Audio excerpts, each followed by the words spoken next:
দেখুন, আজকে মূলত মহিলা কংগ্রেস আমাদের নতুন প্রদেশ মহিলা কংগ্রেস সভানেত্রী উনি মনোনীত হওয়ার পরে আমাদের রাজ্যে আমাদের ইনচার্জ সেক্রেটারি জারিকা লাইফলাম যে এসে ওনাকে আজকে মহিলা কংগ্রেসের পক্ষ থেকে সংবর্ধিত করা হয়েছে।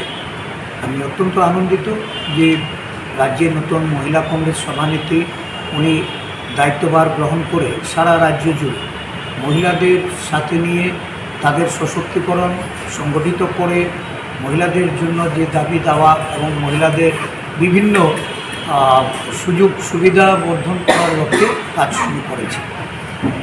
মূলত আমাদের রাজ্যে মহিলারা নিরাপত্তাহীনতায় ভুগছেন।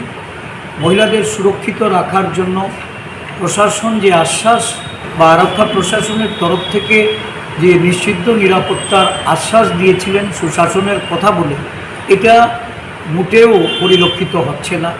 এটা ঠিকই বলেছেন যে গত কয়েকদিন আগে আমরা দেখেছি যে এই মহিলা নির্যাতনের ঘটনায় মহিলাদের নানাভাবে এই রাজ্যে তাদের উপর যে অন্যায় অবিচার বা অত্যাচার চলছে, তার সঙ্গে শাসক দলের নেতারা, শাসক দলের সমর্থিতরা এরাই বেশিরভাগ যুক্ত।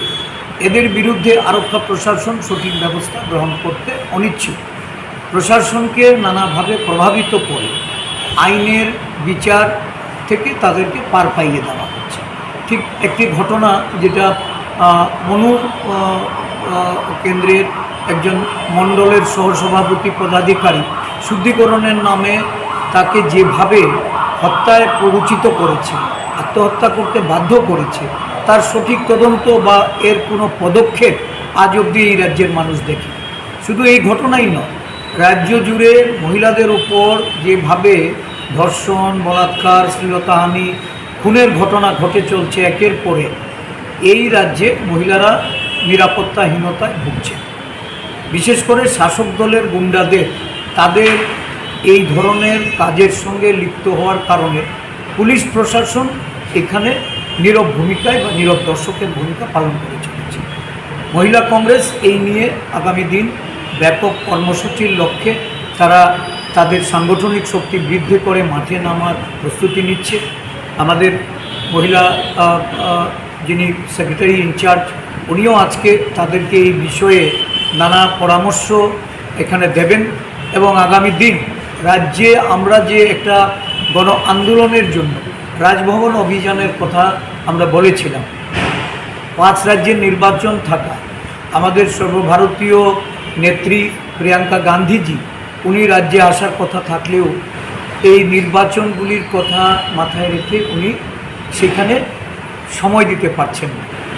আমরা আশা করছি যে ডিসেম্বর মাসের মাঝামাঝি উনি এই রাজ্যে আসবেন এবং আমরা রাজভবন অভিযানের যে কর্মসূচি, ওনার এই কর্মসূচি ওনার উপস্থিতিতে আমরা এই রাজ্যে সাধারণ মানুষের বিভিন্ন দাবি দাওয়া নিয়ে, সাধারণ মানুষের আশা প্রত্যাশার যে আজকে বর্তমান শাসক দল যেভাবে আশাহত করেছেন বা আশা ভঙ্গ করেছেন, তার বিরুদ্ধে মানুষকে সোচ্চার করে তোলার জন্য আমরা এই কর্মসূচিতে আমাদের জাতীয় নেতৃত্বদের পাব এবং আগামী দিন এই কর্মসূচি আমরা সফল করতে হবে।